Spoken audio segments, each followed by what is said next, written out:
Bienvenidos a Japón, una potencia económica mundial, con más de 130 millones de habitantes, caracterizada por su innovación, su cultura y también por los avances en tecnología.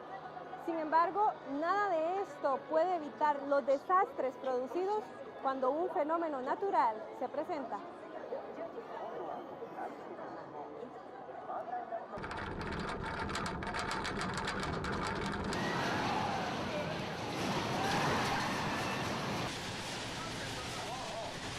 Un terremoto de 9 grados sacudió por 6 minutos la tierra. El siniestro provocó una alerta de tsunami en toda la costa pacífica de Japón y otros países como Taiwán, Nueva Zelanda, Estados Unidos e incluso Costa Rica. Horas más tarde, llegaron las primeras olas de hasta 10 metros de altura a ciudades como Sendai.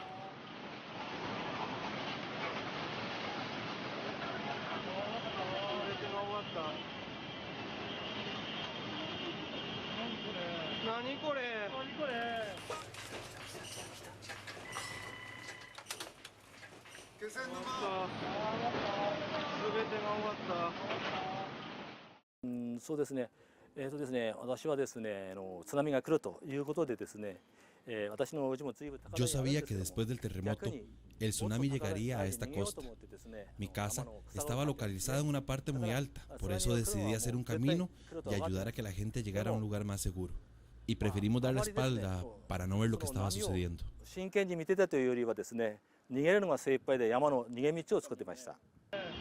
Carros, viviendas y hasta barcos de carga fueron arrastrados por la fuerza del agua.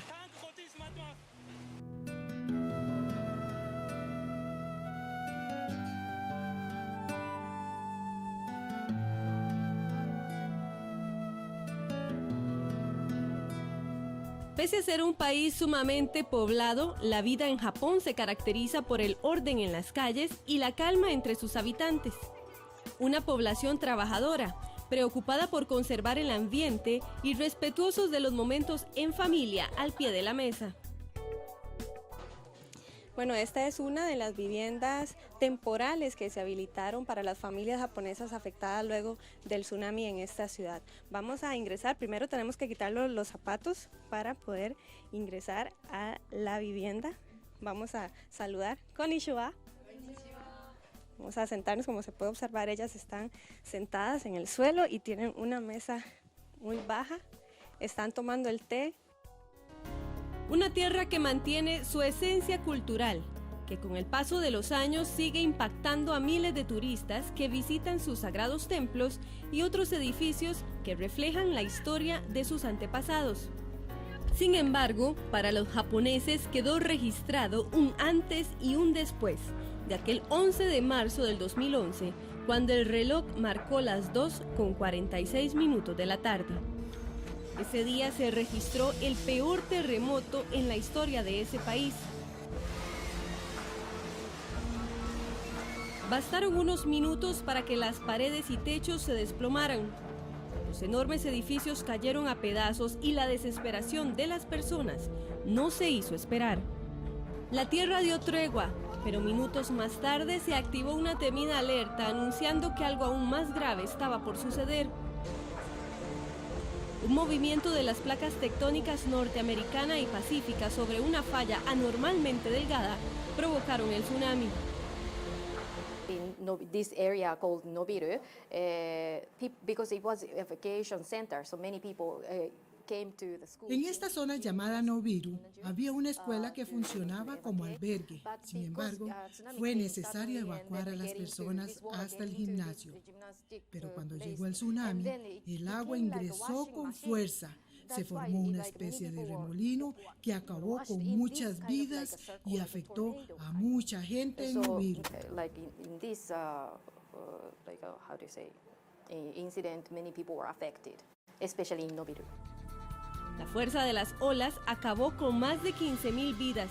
3.380 personas continúan desaparecidas y en ese momento más de 5.800 personas resultaron heridas en todo Japón. En la central nuclear Fukushima se presentaron explosiones y fugas radiactivas descontroladas, lo que puede ocasionar daños en la salud a largo plazo. Las pérdidas económicas superaron los 25 billones de yenes, es decir, más de 309.000 millones de dólares. Hoy, el azul del mar en la ciudad de Minami-Sanriku vuelve a resplandecer y muchos aprovechan para pasar un rato agradable. Pero al recorrer un poco las calles se puede ver el contraste entre la ciudad fantasma y un nuevo renacer que guarda entre los escombros el recuerdo de los seres queridos que ya partieron.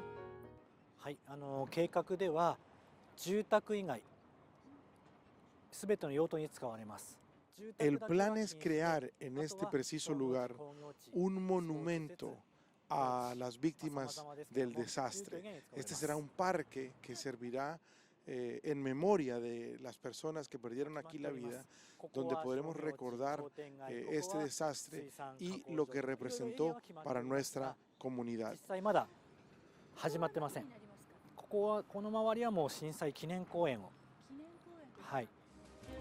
En el momento de la catástrofe, miles de niños permanecieron en horas lectivas y como consecuencia 378 estudiantes murieron, 158 desaparecieron. En el sector de Ishinomaki, la escuela de Okawa desapareció por completo y solo sobrevivieron 34 de los 108 estudiantes y 3 docentes de toda la institución.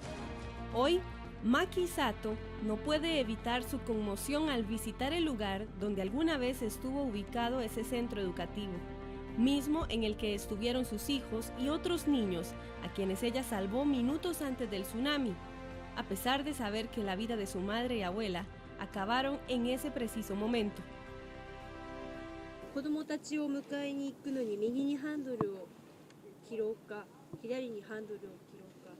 Cuando sabíamos que venía el momento del tsunami, tuve que decidir si me iba a donde estaba hospitalizada mi abuela o si iba a la escuela donde estaban mis hijos.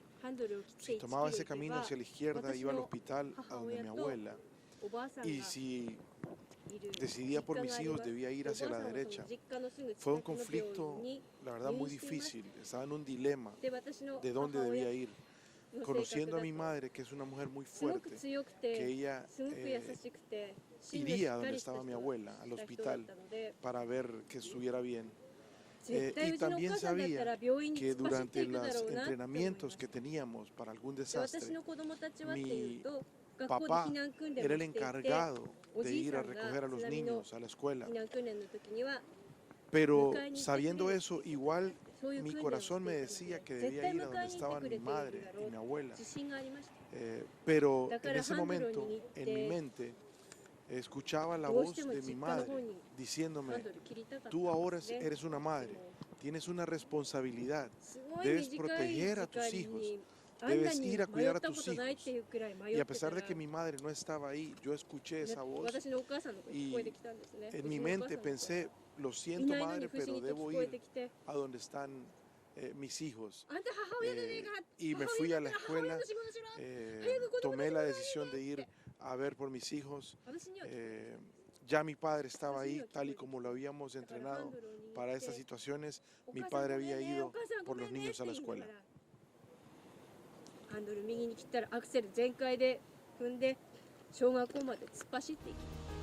Las buenas intenciones de las personas en medio de los desastres naturales van más allá de salvar sus vidas o de las de sus familias.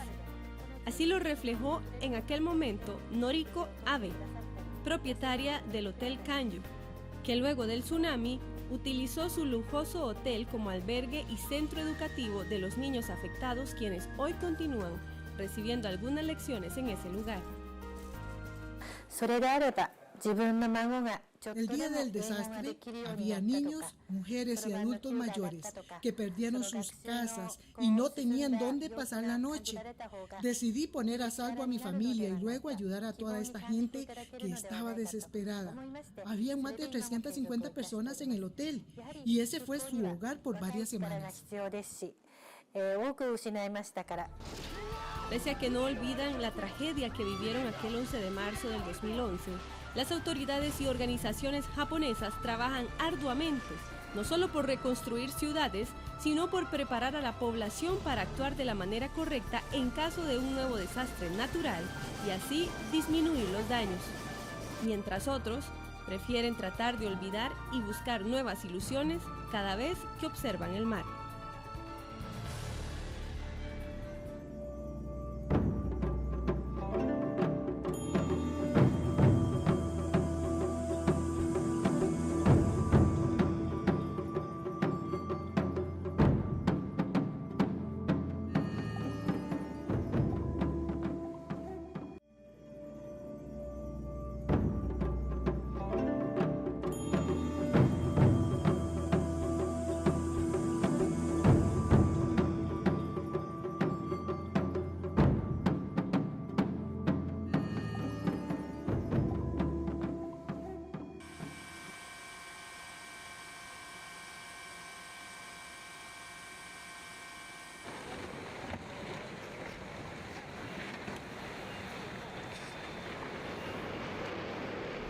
Pero esa no fue la primera tragedia provocada por un fenómeno natural en Japón. El despertar de los habitantes de Kobe fue muy diferente hace 20 años. Un sismo de 7.3 grados de magnitud con una profundidad de 16 kilómetros agitó la capital de Hyogo el 17 de enero de 1995. Los movimientos se prolongaron por 20 segundos a las 5:46 de la mañana.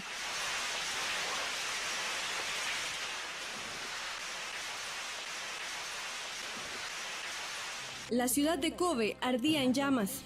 Solo en los primeros 14 minutos después del terremoto, los bomberos atendieron 54 incendios. 164.000 personas quedaron atrapadas, 129.000 lograron salir sin necesidad de ayuda y 35.000 fueron rescatadas principalmente por sus vecinos, pues las unidades de emergencia no dieron abasto. Sin pensarlo dos veces ese día, un joven oficinista tomó su cámara y bicicleta para hacer un recorrido por su amada ciudad y presenciar lo que ocurría. Sin embargo, lo que pudo captar fue peor de lo que imaginó.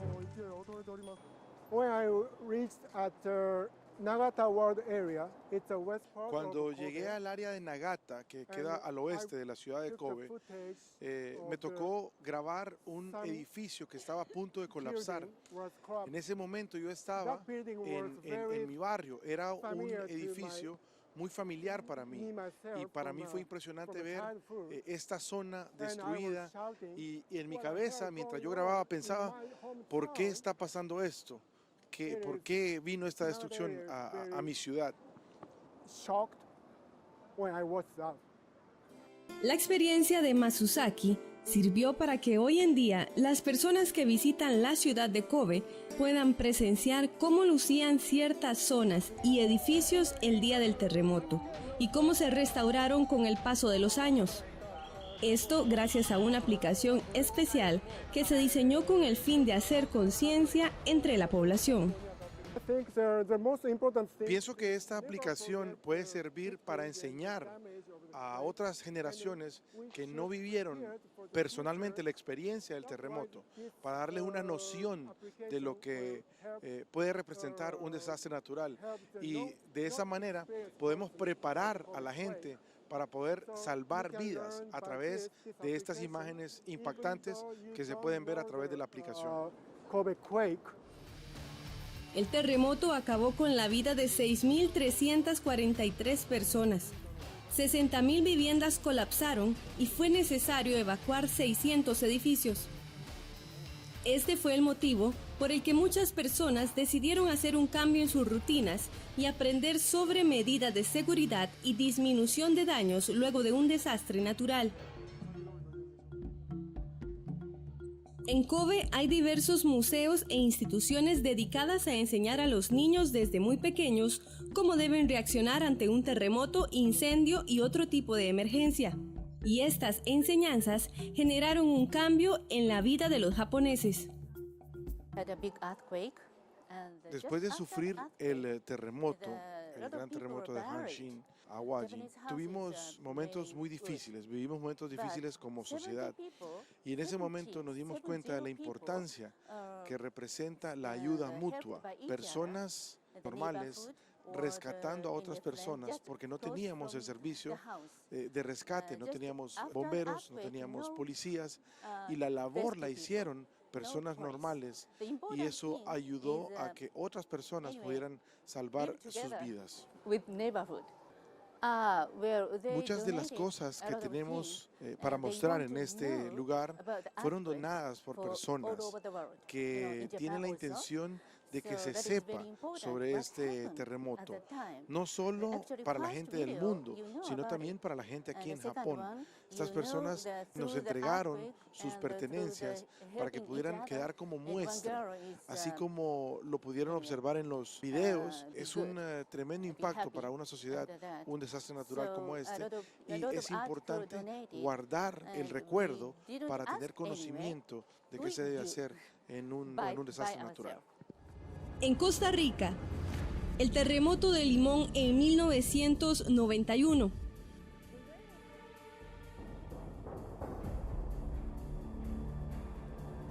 Y el de Cinchona en el 2009 fueron los sismos con mayores magnitudes en la historia del país. Pero ¿podrían generarse terremotos tan devastadores como los que se presentaron en Japón? En Costa Rica difícilmente se pueden presentar terremotos de esa magnitud. El tamaño de un terremoto depende de qué tan grande sea la falla y cuánto deslizamiento ocurre en la falla a la hora del terremoto.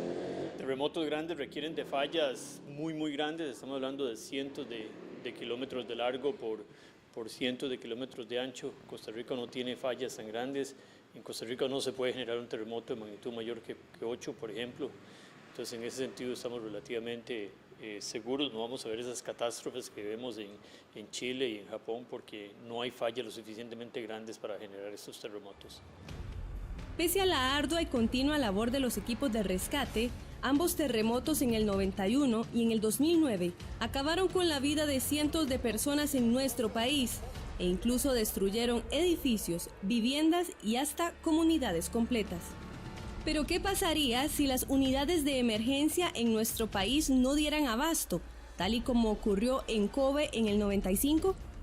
Un evento catastrófico tiene la característica por sí mismo de que puede sacar de operación cualquier sistema. Entonces hemos visto países desarrollados, países con una altísima capacidad de respuesta, pero también con una población altamente educada que han sufrido impactos grandes ante eventos de este tipo, eventos catastróficos. La gran pregunta que siempre surge en esto es realmente quién está preparado.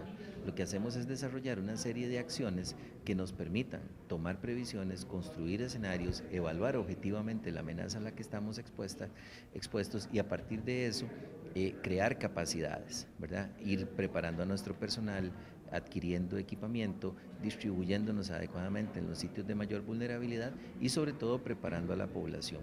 Hay que tomar en consideración de que un sismo de gran magnitud que ocasione daños importantes va a sobrepasar la capacidad de respuesta que podamos tener. Y eso lo va a tener Costa Rica como lo puede tener cualquier otro país, incluso países desarrollados. Japón es un país desarrollado en donde se vio, por lo menos durante las primeras horas, su capacidad de respuesta pues un poco disminuida y afectada. Luego de estas experiencias, en la Comisión Nacional de Emergencias hicieron un análisis de qué funcionó y qué se debe mejorar en Costa Rica cuando se presenta un terremoto. En realidad yo pienso que cada uno de estos episodios que el país ha tenido que vivir y sufrir muchas veces han dejado una huella que ha servido para cambiar actitudes, para cambiar inclusive procesos más particulares como sistemas de alarma, avisos a la población, métodos de trabajo en la parte de gestión del riesgo.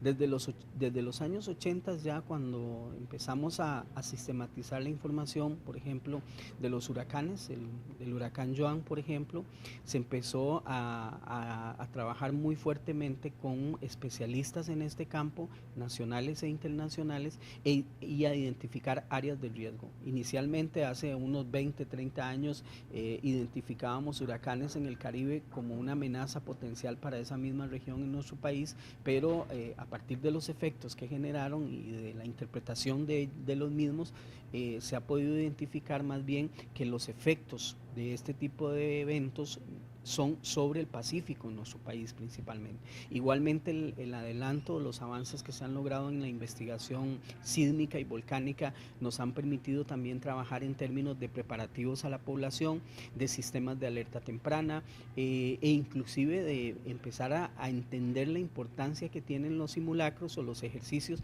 para toda la población.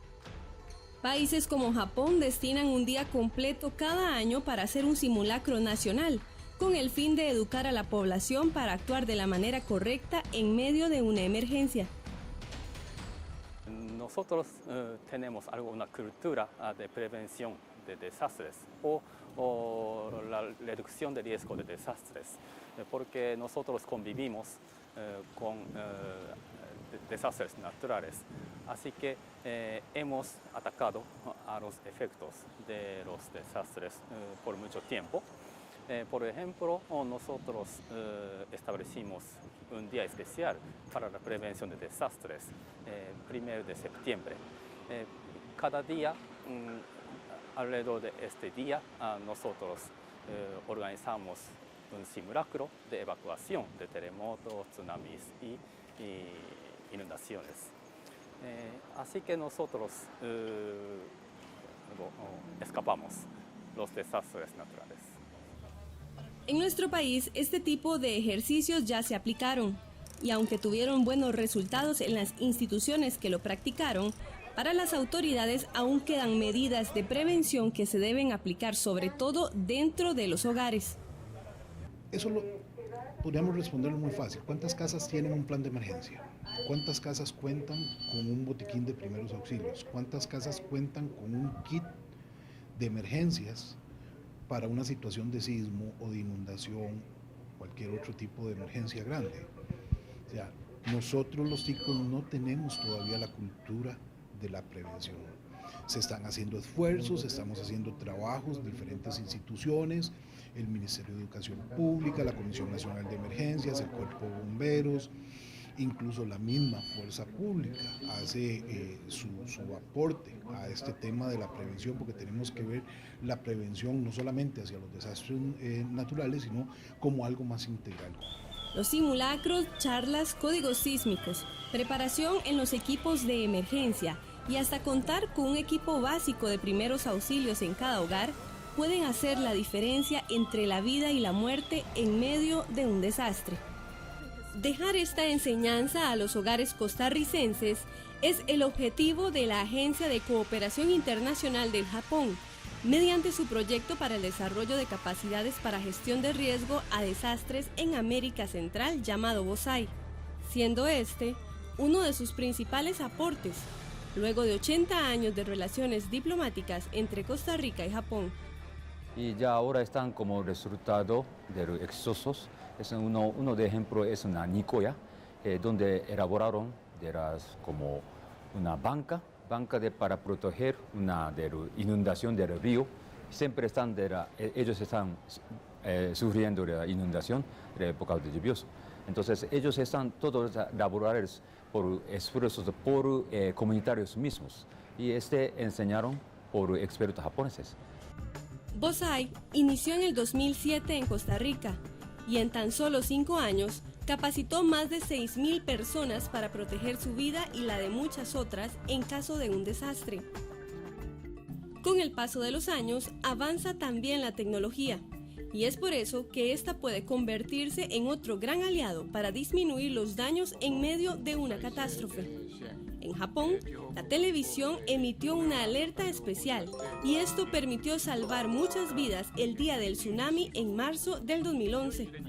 Justamente, este es el modelo que quiere seguir nuestro país a partir del 2017, cuando se produzca el apagón analógico y se dé paso a la televisión digital del modelo japonés-brasileño. Costa Rica, al igual que Japón es un país sísmico, ¿verdad? Y es un país donde tenemos normalmente eventos de carácter natural, siniestros que nos afectan. Y aquí, en el caso de Japón, ellos son un país con una tecnología de avanzada, de primer mundo, ¿verdad? Más en materia de tecnología. Ellos han adoptado la posibilidad de que el televisor se convierta en una alerta. Entonces resulta que usted puede estar con su televisor apagado y si el Estado determina, por medio del homólogo, por ejemplo, de la Comisión Nacional de Emergencias nuestra, que hay una emergencia en el país, entonces se puede encender el televisor y genera una alerta natural y eso le sirve a usted como de alerta de emergencia para enterarse de que hay que tomar medidas. De sus experiencias, los japoneses aprendieron que un terremoto, un tsunami o cualquier otro desastre natural puede cambiar su entorno para siempre. Sin embargo, una buena actitud y contar con protocolos de emergencia pueden salvar sus vidas y la de sus seres queridos.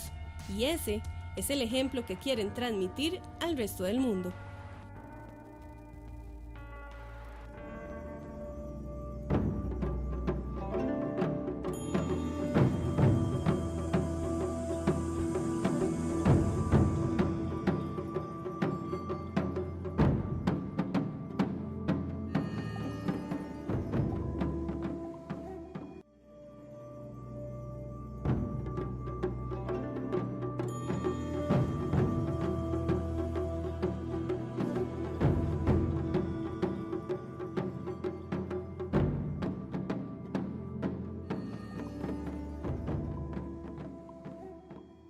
Hola, bienvenidos a este programa especial de la cooperación japonesa en Costa Rica.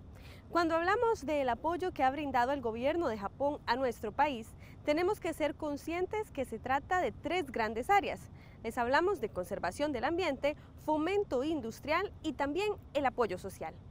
Hoy les invitamos a conocer cuál ha sido esa ayuda en la parte de conservación ambiental y específicamente las contribuciones que ha dado Japón a nuestro país para producir energía geotérmica.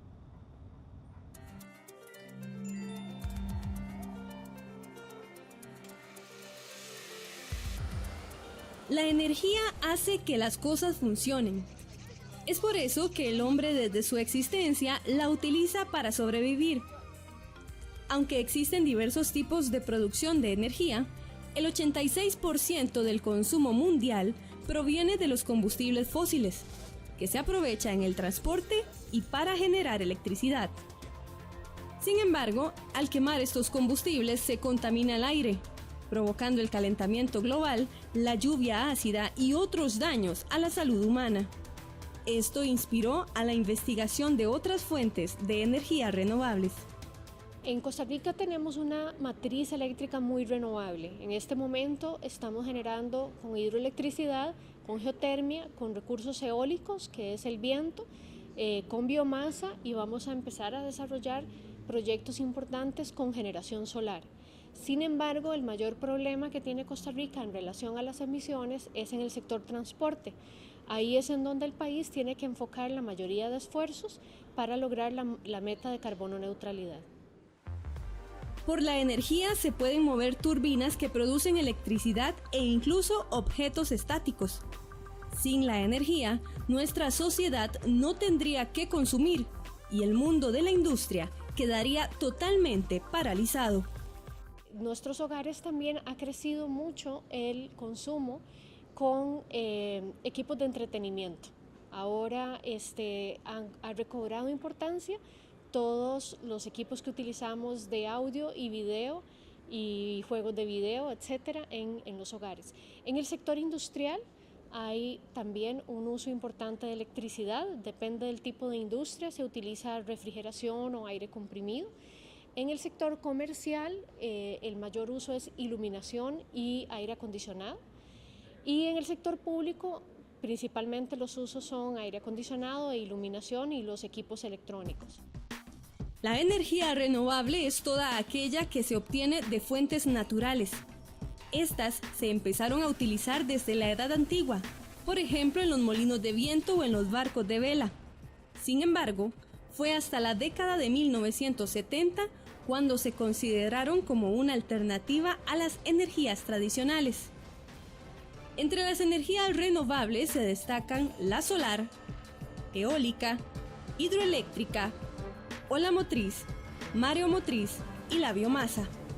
Pero hay un tipo de energía que sale desde lo más profundo de nuestra Tierra. La energía geotérmica es la que se produce del calor interno de la Tierra.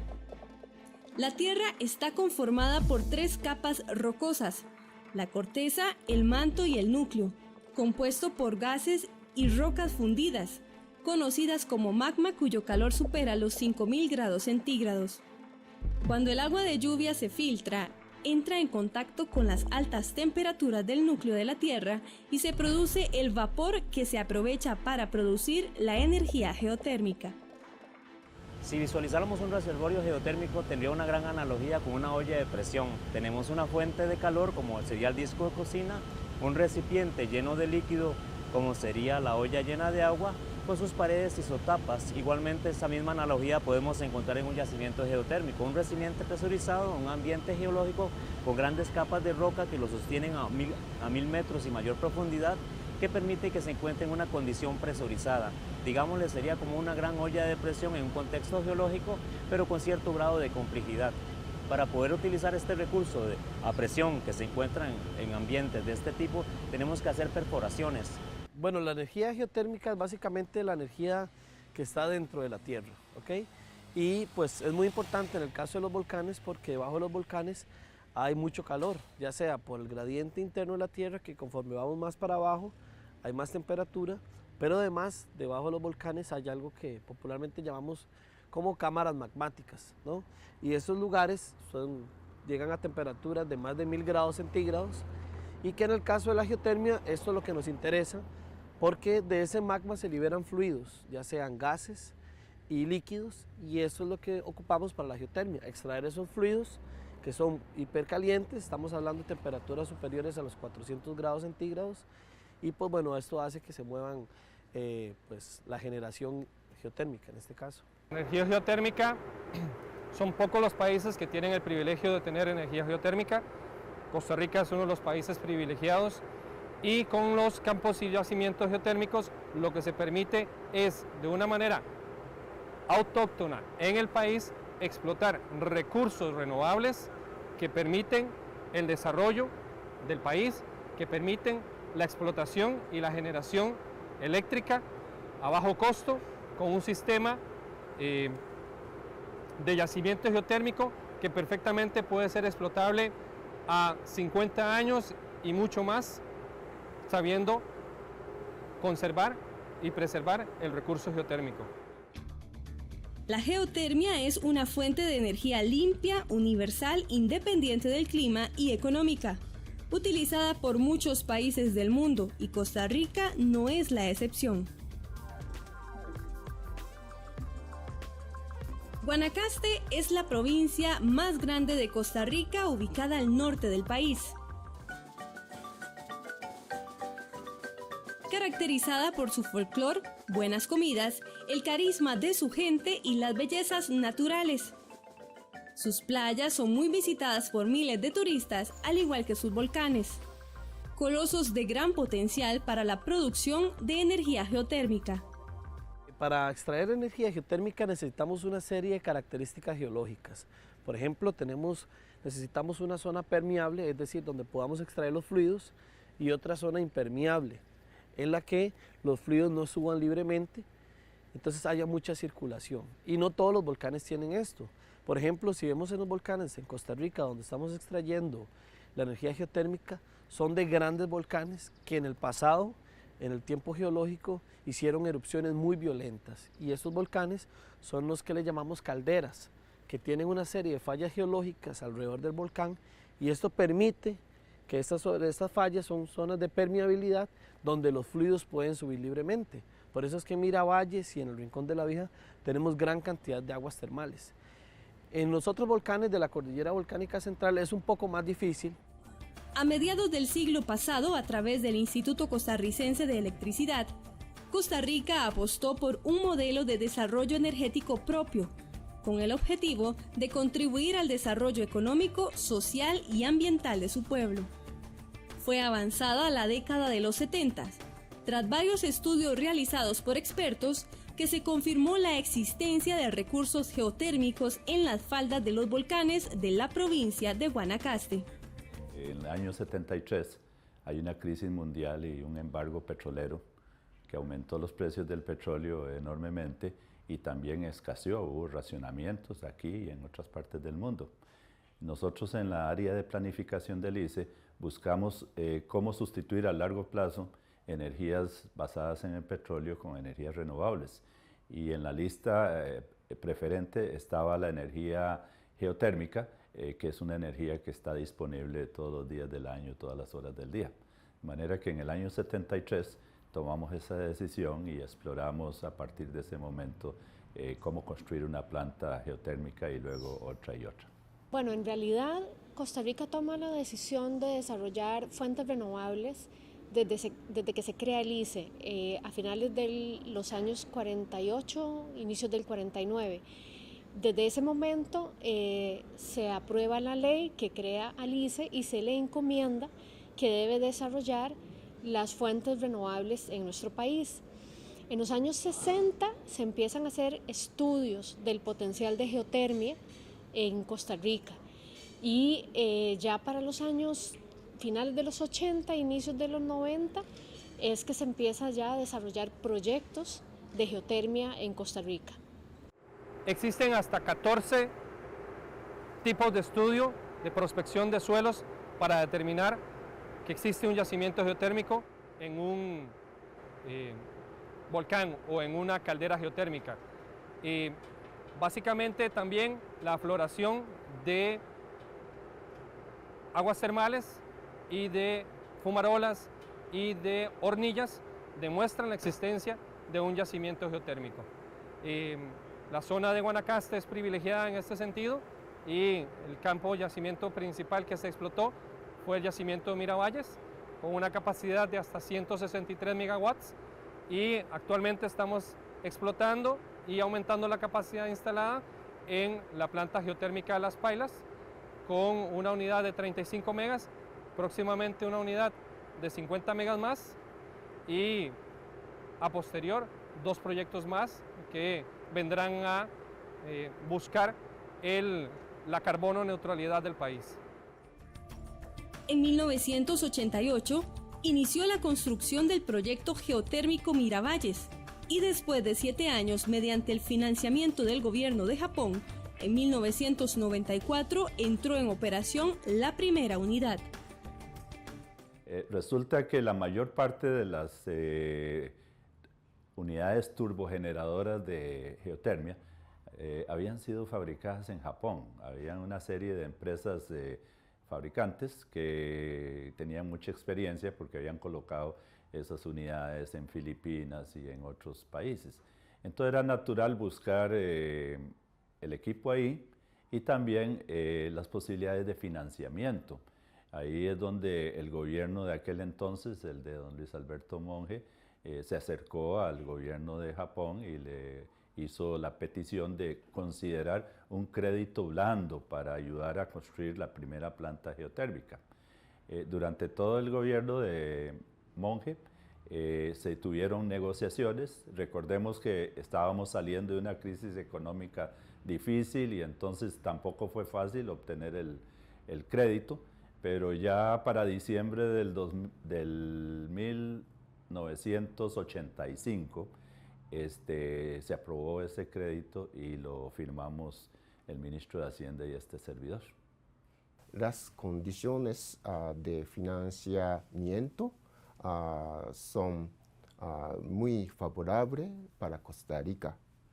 El monto financiado es unos $500 millones con un interés muy bajo del 0,6%.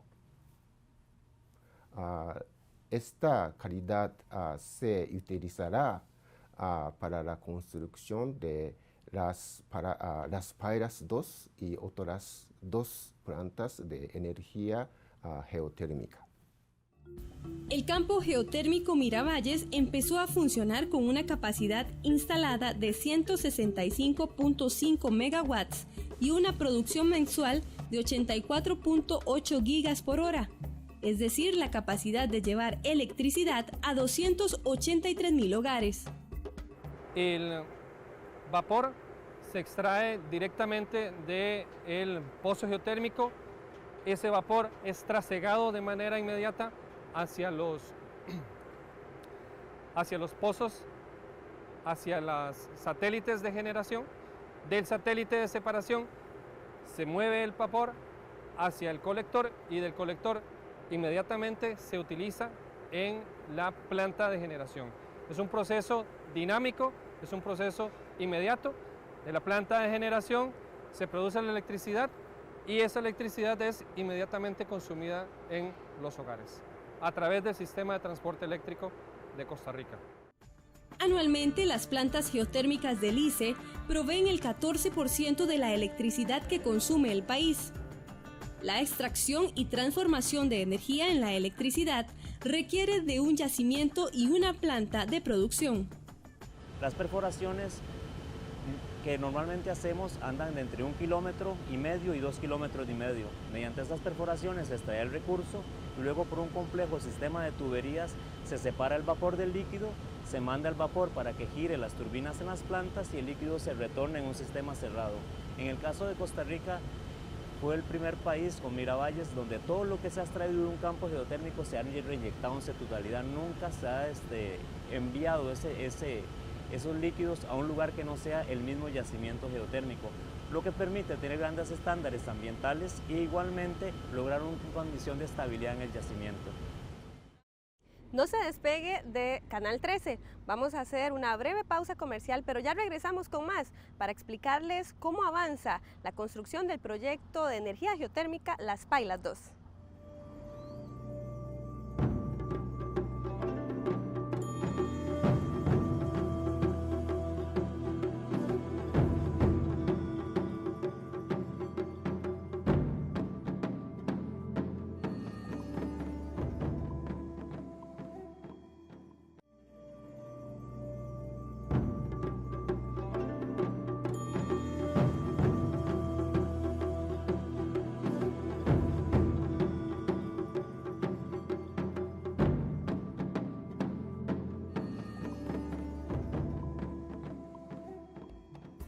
Muy cerca del volcán Miravalles hay otro potente coloso que también es una fuente vital para la producción de energía geotérmica. El Rincón de la Vieja es un volcán actualmente activo que cuenta con la potencia y el calor necesario para producir energía. El calor de los volcanes es muy difícil de calcular, porque los volcanes liberan energía de diferentes maneras, ya sea por la sismicidad, la energía potencial que los volcanes suben y bajan, las rocas que están calientes. Esto es la energía más grande que se libera de la Tierra. Más que un terremoto, el mayor liberación de energía es por los volcanes. Saber cuánto hay pues va a depender mucho del tamaño de las cámaras magmáticas, la profundidad, inclusive la misma composición de las rocas. Entonces es difícil calcularlo, pero en estas zonas de calderas vamos a tener muchas fuentes de calor donde las fallas nos van a dirigir los fluidos. Y por eso es que nosotros vemos, por ejemplo, en la parte del Rincón de la Vieja, vemos que en el sector norte tenemos muchas aguas termales y en los sectores este y oeste no hay tantas. Es justamente en las faldas del Coloso donde el ICE construye en este momento el proyecto Pailas 2. Se espera que esta planta genere energía para 63.000 hogares a partir del 2018.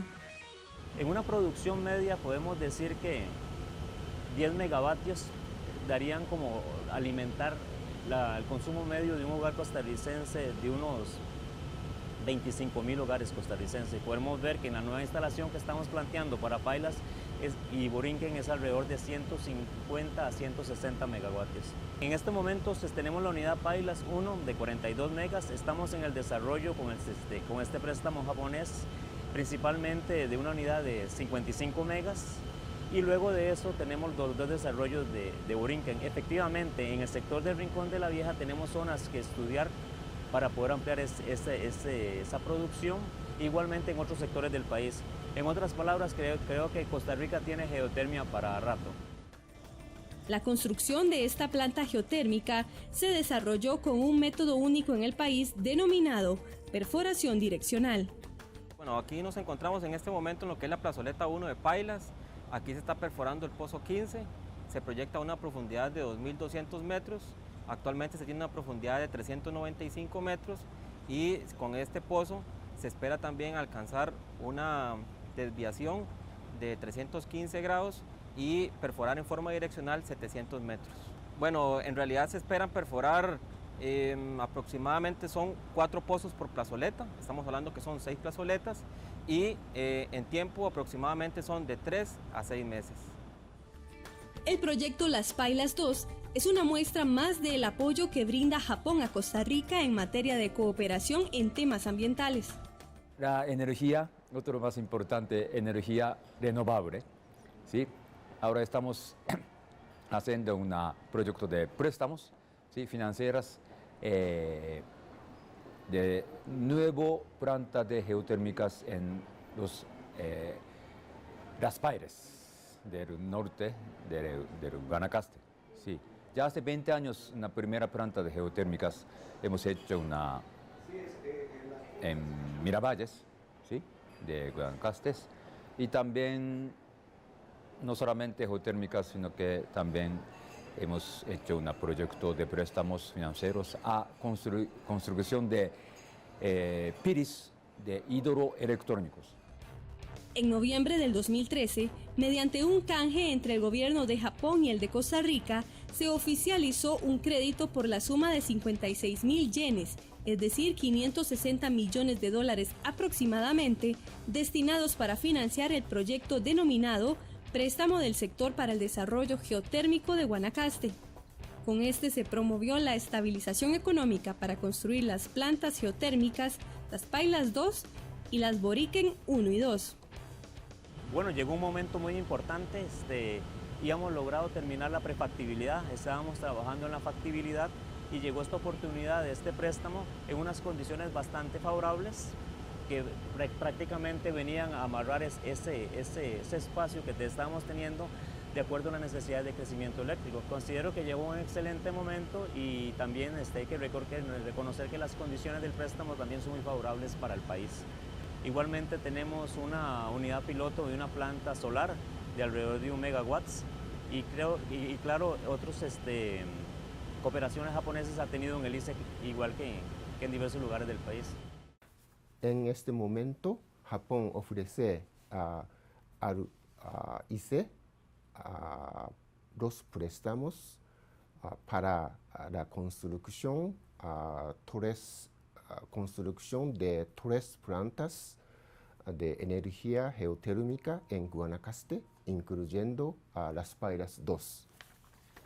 Además, creo que Costa Rica y Japón pueden trabajar juntos para ayudar a otros países de América Central, haciendo buen uso de experiencias, de conocimientos costarricenses con el financiamiento japonés. Va hacia mayores y mejores programas en materia de energías limpias, por ejemplo, el tema de geotermia. Ellos tienen volcanes activos, han desarrollado muchos proyectos en ese sentido y es una tecnología que Costa Rica tiene ya, pero que quiere mejorar, inclusive desde el punto de vista de vender servicios en esa área. Eso es un tema sumamente importante cuando nuestro país quiere producir energía un 100% renovables. Este año casi, el 2015 casi lo hemos logrado con un 98.5% de generación eléctrica proveniente de energías renovables, fundamentalmente hídrica, solar y eólica. Entonces, ese es un área en el que nos interesa mucho. Trabajamos mucho también el tema de medio ambiente y cambio climático. Costa Rica es un país privilegiado por contar con recursos geotérmicos.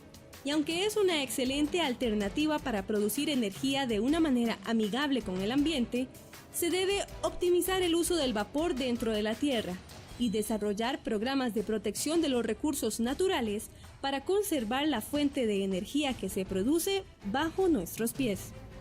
Pionero no, porque El Salvador había hecho eso unos 10 años antes y poco tiempo después Nicaragua también llevó a cabo exploración geotérmica que culminó en una planta de producción. Pero lo que Costa Rica ha sido es muy perseverante, muy exitosa, no ha tenido fracasos en la exploración ni tampoco en la producción de energía geotérmica ya a lo largo de más de 30 años.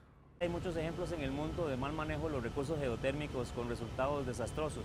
Recordemos que la geotermia no se afecta del medio ambiente y eso es una ventaja para la matriz energética de Costa Rica, que es principal, que tiene un gran componente hidro y además componente eólico, que se afectan de factores climáticos. La geotermia no se afecta de factores climáticos, lo que llega a generar una excelente interacción con el resto de energía, dándole una gran estabilidad a la matriz con esta confiabilidad que conocemos en Costa Rica y que es reconocida a nivel mundial.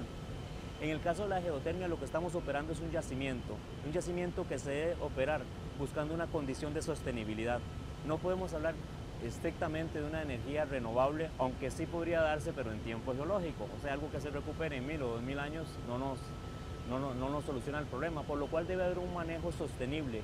Tiene que haber políticas adecuadas de manejo y este es el enfoque que tiene el ICE en manejo de sus yacimientos. Pero la energía geotérmica no es una fuente inagotable, porque el calor no es infinito y además nosotros estamos extrayendo calor o fluidos calientes y estamos inyectando fluidos fríos. ¿Y qué pasa si inyectamos muchísimo más fluidos fríos que lo que estamos sacando caliente? Pues vamos a enfriar el cuerpo caliente, ¿verdad? Que tenemos el magma lentamente y entonces ya no se va a poder utilizar. Y eso hay casos en Nicaragua donde se han enfriado estos proyectos geotérmicos y pues llegan a su vida útil muy rápido. Eso fue lo que inicialmente se quiso hacer con el proyecto Miravalles, que fuera únicamente para las partes donde tenemos las estaciones secas, donde las represas hidroeléctricas pues están vacías, por así decirlo, y solo se utilizaran en esas fechas, pero es tanta la producción de energía que necesitamos que está funcionando 24 horas al día, los 365 días al año. Entonces por eso es que nuevamente explorar nuevas fuentes geotérmicas e inclusive hay muchos lugares en la zona norte de, por ejemplo, el volcán Poás, en toda la parte de San Carlos, hay fuentes de baja temperatura que eventualmente podrían ser nuevas fuentes geotérmicas. El financiamiento de la energía geotérmica para conservar el ambiente fue uno de los primeros aportes de Japón a Costa Rica, en una relación diplomática que encierra 8 décadas de amistad. Muchas gracias por acompañarnos en este programa especial sobre cooperación japonesa en nuestro país. En nuestro próximo programa le contaremos qué hacen los voluntarios japoneses en Costa Rica.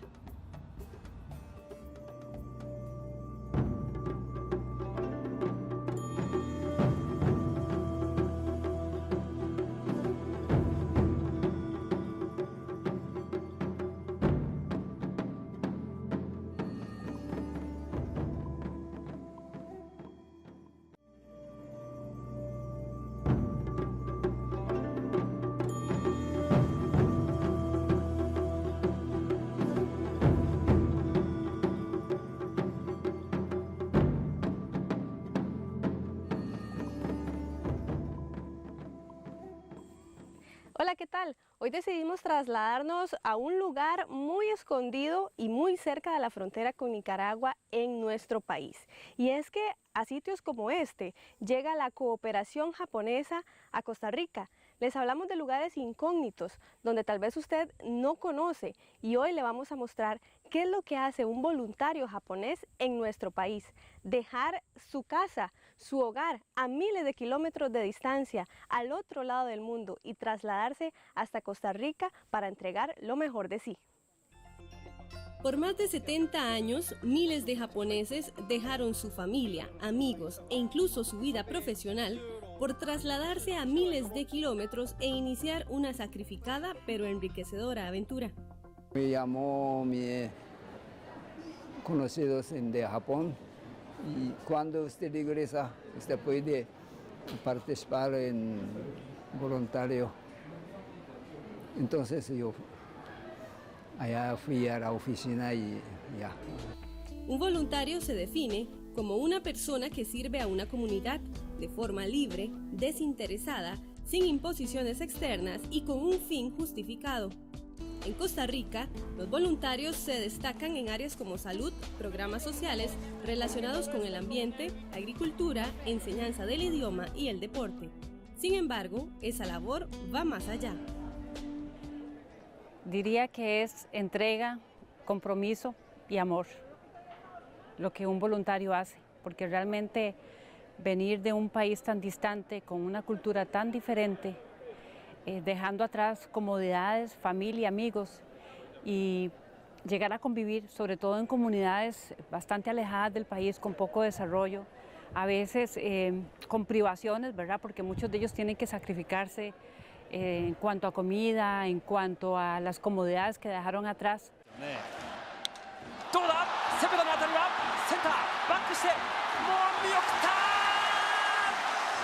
El béisbol es el deporte que más apasiona a los japoneses.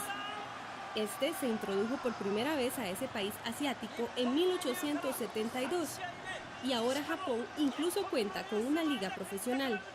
Con la intención de transmitir sus conocimientos en este deporte con el resto del mundo, Naoki Kato decidió dejar su amado Japón para formar parte del proceso de aprendizaje de muchos niños y jóvenes en Santo Domingo de Heredia.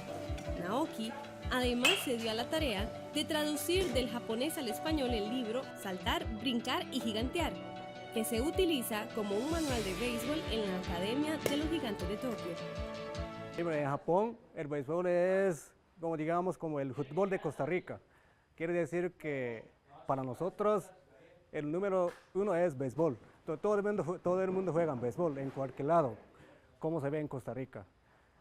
Pero también para nosotros el béisbol es una manera de aprender mucha disciplina, respeto, orden y cómo vivir la vida.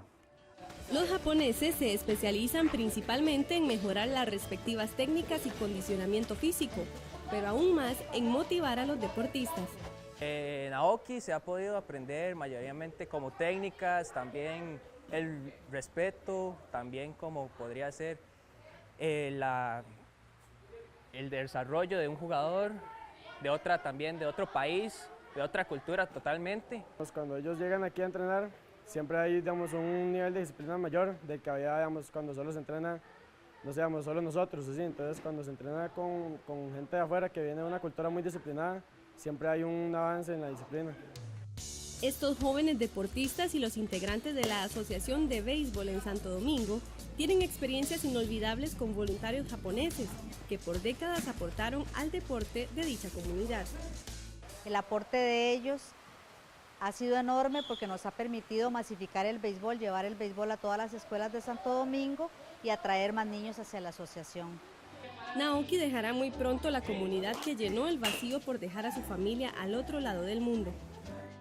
Realmente tuve que dejar muchas cosas en Japón, tuve que retirar mi trabajo, tuve que gastar mucho dinero para venirme a Costa Rica, pero con toda confianza de corazón puedo decir que valió toda la cosa que he tenido aquí en Costa Rica. Así que estoy seguro de que mi familia también está muy contenta. Tal vez de yo he podido venir a Costa Rica, a este país. Es por eso que en Santo Domingo ya se preparan para recibir con los brazos abiertos al nuevo entrenador que está preparado para dar lo mejor. Los niños costarricenses tienen los potenciales, pero la forma de lanzar y atrapar y correr es mejor. Japonés es mejor que aquí. Por eso yo quiero enseñarles a los niños sobre la forma de otras. El trabajo de los voluntarios es un aporte más de Japón en nuestro país.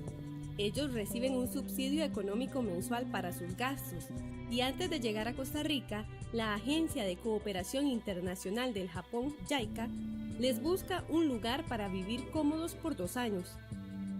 Primero, nosotros como recibimos solicitud de oficial de parte del gobierno de receptor. Sí. Y en caso de Costa Rica, a través de Mideplan y con Cancillerías, nosotros coordinamos y investigamos una solicitud de cada sector. Sí. Y luego nosotros, sí, una vez seleccionamos una solicitud y pasamos para aprobación del gobierno de Japón. En el caso de los voluntarios japoneses, ellos no reciben un salario. Ellos vienen a trabajar de forma voluntaria. Entonces, al no recibir un salario, realmente la familia tiene que entender que debe apoyar el trabajo que va a desarrollar ese voluntario y que debe darle las mejores condiciones para que viva. Como le decía, que lo acoja como un miembro más de su familia. Don William y su esposa Alice hace 2 años recibieron en su hogar a Kazuki, un joven voluntario que llegó para formar parte del equipo de la Municipalidad de Grecia. Aunque al principio fue un poco difícil el proceso de incorporación, hoy ellos aseguran que Kazuki se convirtió en el hijo que nunca tuvieron. Y luego de 2 años, pensar en la despedida es un trago amargo para todos. Una experiencia fenomenal, y más que nosotros no tenemos hijos hombres, son 4 mujeres, y empezar con un hombre grande ya, a chinearlo, y que decía Kazuki, no, ya yo soy un hombre. Entonces, y nosotros cuidándolo porque nos parecía el chiquito de la casa, porque es el chiquito en estos momentos. Mis hijas son mayores que él. No, claro, yo recomiendo a cualquier otra familia que si en una oportunidad se les presenta de tener a un extranjero en su casa que viene a hacer una labor importante, pues sí, que lo tomen, porque eso es beneficio para la familia donde esta persona va a estar y también pues para la comunidad, ¿verdad? Kazuki no solo fue amado por sus padres costarricenses, como él los llama, sino también por sus compañeros de la Municipalidad de Grecia. Este joven voluntario se destacó en un trabajo para mejorar el tratamiento de los desechos.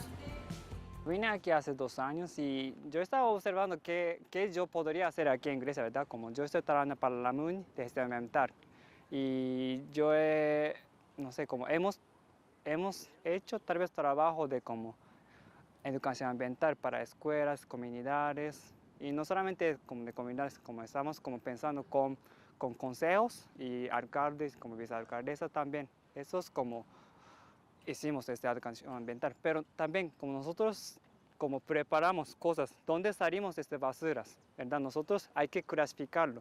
¿Y cómo? ¿Verdad? Como desechos de orgánicos, como reciclables de basura también. Esto cambió la perspectiva del lugar y ahora sus vecinos se preocupan por darle un tratamiento adecuado a los residuos y botar la basura en su lugar. Pero además las autoridades locales se plantearon metas importantes.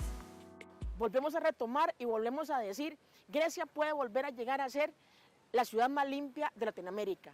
No porque la limpiamos todos los días, no porque tenemos un montón de basureros, sino porque nuestra población es educada, porque nuestra población sabe cómo manejar los residuos y sabe que tiene que separar, que tiene que rechazar y que tiene que reciclar. La labor de este voluntario también llegó a centros educativos como la Escuela Francisco Alfaro en Grecia. Ahí, Kazuki brindó charlas de reciclaje y enseñó la técnica Takakura. Nosotros usamos esos y para transformar. Esos va a ser como abonos orgánicos. Eso es muy importante, ¿verdad? Muchas gracias. Muchas gracias. Gracias. Este método muestra tanto a los niños como a los docentes a procesar los residuos orgánicos. Hicimos el contacto con la municipalidad para incluirnos en Punto Verde, que es el proyecto que la municipalidad tiene. Y durante este año nosotros hemos visto cómo los padres de familia han logrado interiorizar ese proyecto a través de los niños y lograr reciclar muchísimo más, porque más bien los botes que tenemos acá para el reciclaje se nos hacen pocos para la cantidad de elementos reciclables que recogemos semanalmente. Pero la gestión ambiental no termina en las escuelas. En el 2012 en Grecia se procesaban 2 toneladas de material reciclado por mes y actualmente esta cifra aumentó a 25 toneladas. Este proceso se hace en un centro de acopio donde se preparan los desechos para su respectivo tratamiento. La municipalidad decidió realizar un convenio con una cooperativa. Esta cooperativa es 99% son mujeres, ¿verdad? Son señoras jefas de hogar. El convenio viene a beneficiar a las 2 partes porque la municipalidad hace la recolección de los residuos, se los entrega a la cooperativa en donación y la cooperativa, por medio del trabajo que se hace aquí de la clasificación y la separación, ellas lo comercializan y se genera un ingreso a partir de su venta. Este centro de acopio, además, es el lugar de trabajo de 14 mujeres, que en su mayoría llevan el sustento a sus hogares y contribuyen con el ambiente. Para mi familia es muy importante porque nosotros de aquí es una gran fuente de empleo que hemos conseguido para varias mujeres. Aquí hay varios jefes de hogar que, digamos, es de donde tienen el subsidio para la entradita, para la comida y para todas las necesidades del hogar. La experiencia de Kazuki en nuestro país es sin duda un gran ejemplo del amor y la dedicación que agregan todos los voluntarios a sus proyectos a través de los años. Por nuestro país pasaron más de 600 voluntarios en 41 años. Muchos cumplen con su labor y se regresan a su país, pero hay otros como el señor Tetsuyagi, quien fue el primer voluntario en Costa Rica, que llegó para quedarse desde 1974, luego de terminar su labor. Después de 2 años, sí, conocí una mujer costarricense, era maestra de kinder, y me casé. Sí, y me quedé aquí. Sí, me gustó mucho aquí, me encanta, me siento muy feliz aquí. Desde 1965, el gobierno de Japón envió más de 40.000 voluntarios jóvenes a 88 países y actualmente hay 2.674 trabajando en todo el mundo. La agricultura en todo el territorio nacional es el sustento y trabajo diario para muchas familias. Y la pampa guanacasteca no es la excepción. Aruca tiene muy poco tiempo en Costa Rica, pero ya está preparando todo para apoyar el fortalecimiento de la gestión administrativa y la comercialización de los productos agrícolas de los centros de procesamiento y mercadeo de alimentos CEPROMA, en el Cantón de la Cruz, en Guanacaste.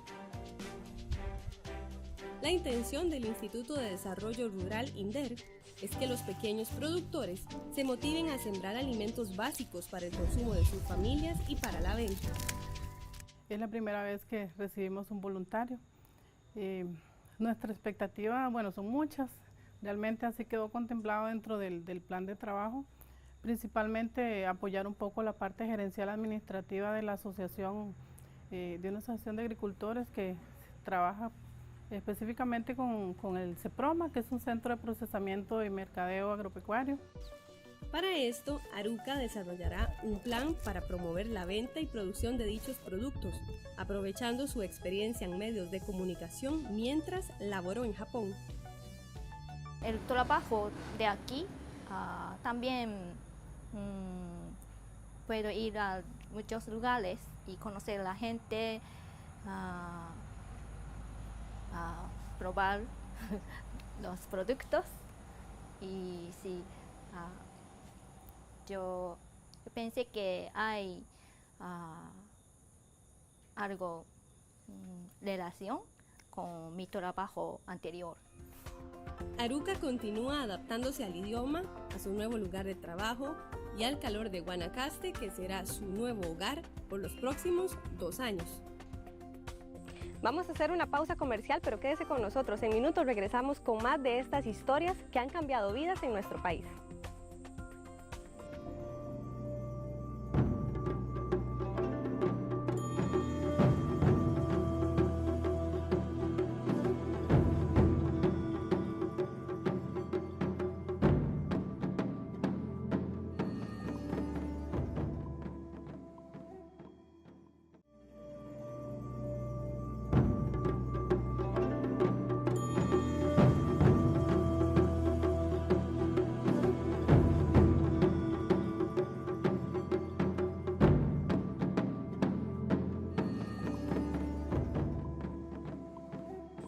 Ahora vamos a conocer otra historia de un voluntario japonés.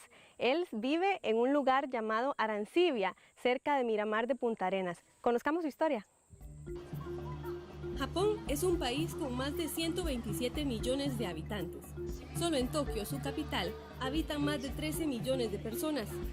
Sus comercios, enormes ciudades y rascacielos convierten a Tokio en uno de los centros urbanos más importantes del mundo. Sin embargo, hay quienes prefieren cambiar las ciudades iluminadas y pobladas por el verde de las montañas y el canto de las aves. Este fue el caso de Masayuki Miyasaka, un joven nutricionista que llegó hasta Arancibia, un pequeño pueblo escondido en las montañas de Miramar, en Punta Arenas. Masayuki se planteó como meta cambiar la mentalidad y los hábitos alimenticios de esta población. Antes, como ellos comían mucho carbohidrato, consumen mucha grasa, y los fideos, los plátanos y frijoles. Como todos alimentos tienen mucha energía. Entonces yo hice una charla de alimento que necesitamos consumir constantemente. Y ahora están cambiando poco a poco. Ellos empezaron a comer verduras y las frutas en la noche o en la tarde y comen menos cantidad de la comida en la tarde. En la comunidad se reúnen constantemente para poner en práctica un plan de alimentación que ayude a mejorar la salud de los vecinos, quienes ya empezaron a notar los resultados. Cuando él llegó yo estaba pesando 75.5 y ahorita en este tiempo, o sea, de que empezamos, que hace 6 meses de hacer ejercicio, he perdido 5 kilos. Y en realidad, o sea, hemos aprendido a comer mucho más sano. Bueno, la mayor necesidad que había era que, bueno, estábamos trabajando en huertas y no teníamos mucho conocimiento en cómo se preparan las hortalizas, porque hay muchas hortalizas y se perdían porque no había cómo preparar, o sea, las comíamos pero no teníamos cómo prepararlas, no sabíamos. Entonces, con Masayuki, él los enseñó a hacer recetas con las hortalizas que producimos. Además de elaborar un plan nutritivo para adultos y niños, este voluntario también dedica parte de su tiempo a cooperar en las huertas del lugar, donde se cosechan los vegetales y legumbres que consumen estas personas. Para los vecinos de Arancibia, la llegada de Masayuki fue una gran alegría y ahora lo consideran algo más que un voluntario. Y para él, estas personas quedarán siempre en su corazón. Ahora, los miembros de Almagro es mi familia, entonces no siento triste o como... La labor de los voluntarios llega hasta los rincones más alejados del país y en muchas ocasiones ayuda a revivir viejas tradiciones o productos. El cacao fue uno de los principales productos agrícolas en la historia de Costa Rica. Antes de la colonización española, este fue utilizado como un medio de intercambio comercial. A finales de los 70, los cultivos empezaron a tener una caída debido a la monilia, un hongo que pudre los frutos del cacao a cualquier edad. Sin embargo, en los últimos años la producción se está reactivando. Un ejemplo de esto es el grupo de 90 mujeres que conforman la Asociación Comisión de Mujeres Indígenas de Talamanca, quienes se dedican a procesar el cacao y comercializarlo dentro del país. Bueno, para nosotras como organización, yo creo que para nosotras ha sido una gran experiencia y provechosa, y estamos muy gustosas de haber podido cooperar en un momento un poquito en lo que es el poder ofrecerle un empleo, porque nos enfocamos más que nada a las asociadas, a las familias de las asociadas, ¿no? Y hoy por hoy ya, como ahorita decimos, bueno, ya no solamente las asociadas, toda la gente que necesitan y pueden ayudarnos, nosotros también compartimos ese apoyo. Esta asociación ahora cuenta con 2 manos más para ayudar en la producción del chocolate. Desde su llegada, Maiko contribuye en la parte administrativa de la empresa y además participa en las ferias. Ahora yo pienso que más la comunidad va a participar en la feria y vender a varias clientes. Sí, por eso yo quería ayudar con ellas. A Maiko la solicitamos para un proyecto específico que es la planta de harina de plátano y también está apoyando un grupo de mujeres en cacao. Entonces, debido a la necesidad y a la falta de personal que hay acá en la zona, se solicitó al JICA la cooperación de Maiko. El aporte de Japón a Costa Rica también va de la mano con expertos que brindan cooperación en áreas como el desarrollo agrícola y la conservación del ambiente. Ese es parte del trabajo que se realiza en la comunidad La Aldea, uno de los refugios mixtos más grandes del país, ubicada en las cercanías de Barra del Colorado, en la zona fronteriza con Nicaragua. Ahí se desarrolla en manos de 2 expertos cooperantes el proyecto Macobio, el cual busca promover la participación de las comunidades y empresas en la conservación del ambiente. Lo que pretendemos es aprovechar las experiencias de Costa Rica en cuanto a conservación con la participación de todos los sectores, ¿verdad? Para promover más participación en la conservación de la biodiversidad a nivel del país y también a nivel de Centroamérica. Nosotros enseñamos el manejo participativo, significa sobre educación, estilo como normal. La clase, la maestra o maestro enseña a los chiquillos, alguna gente enseña a todos. Con este proyecto se dio a conocer el verdadero valor y significado de conservar. A nivel de Costa Rica, hablamos de un país verde, pero realmente falta mucho a nivel de los costarricenses. O sea, es increíble cómo todavía tenemos costarricenses que pues no cuiden ni protejan ni entienden que este país realmente vive del recurso natural, porque el turista viene aquí del extranjero a ver el recurso natural. Entonces la gente aún no entiende que tiene que cuidar y que tiene que proteger. Fraser González es propietario de una finca en La Aldea y él fue uno de los más beneficiados con los aportes del proyecto, pues no solo aprendió a proteger los recursos naturales de su propiedad, sino que además produce el gas que consumen en su hogar a base de estiércol. Digamos, antes en el corral, todo el desecho de la vaca, digamos, el estiércol, lo tiramos a que vaya al río, donde se juega más rápido, ¿verdad? A hoy no, hoy estamos produciendo gas y también nos han enseñado a producir abono, pero en sí a mí no me acabo mucho tiempo para eso, ¿verdad? Sin importar de dónde vengan, en qué lugar se desempeñen, los nuevos retos, cuál fue su familia mientras desarrollaron su labor, los pasos que deban dar para aprender, para enseñar y las lágrimas que derramen, cada voluntario siempre viajará con un equipaje lleno de ilusiones, sueños, metas cumplidas y una gran recompensa de saber que todo su esfuerzo realmente valió la pena. Hasta aquí llegamos con estos programas especiales del 80 aniversario del establecimiento de las relaciones diplomáticas entre Costa Rica y Japón, que más que una relación encierran 80 años de amistad entre ambas naciones.